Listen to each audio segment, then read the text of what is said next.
dad left home when I was 3. He didn't leave much for my mother and me but this old guitar and an empty bottle of booze.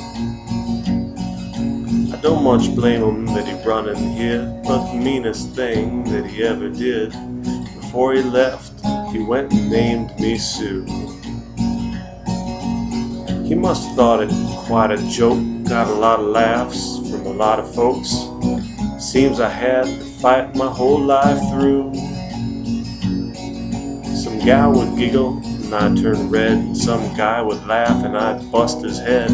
I tell you, life ain't easy for a boy named Sue. So I grew up fast and I grew up hard.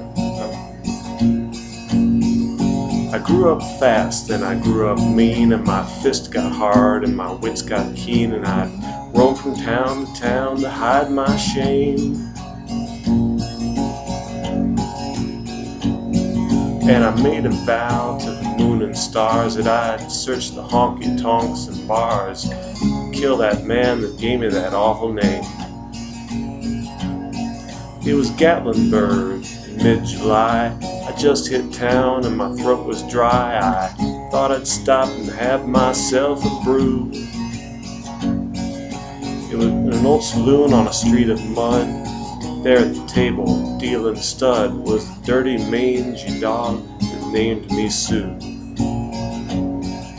I knew that snake was my own sweet dad by a worn-out picture that my mother had. I could tell by the scar on his cheek and his evil eye. He was big and bent and gray and old, and I looked at him and my blood run cold, and I said, "How do you do? My name is Sue. Now you're gonna die." Yeah, that's what I told him. Then I hit him hard right between the eyes. He went down, but to my surprise, he come up with a knife, cut off a piece of my ear. Then I busted a chair right across his teeth. We fell through the door out into the street, kicking and gouging in the mud and the blood and the beer. I must have fought tougher men, but I really can't remember when. He kicked like a mule and he bit like a crocodile. I switched. He went for his gun, but I got mine first. Then I heard him laugh, and then I heard him curse, and then he stood there and looked at me and smiled.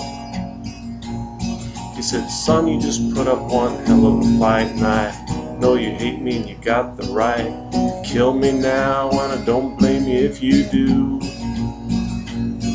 But you ought to thank me before I die for the gravel in your gut and the spit in your eye, 'cause I'm the son of a gun that named you Sue." I got all choked up. I put down my gun and he called my paw and he called me his son, and I walked away with a different point of view.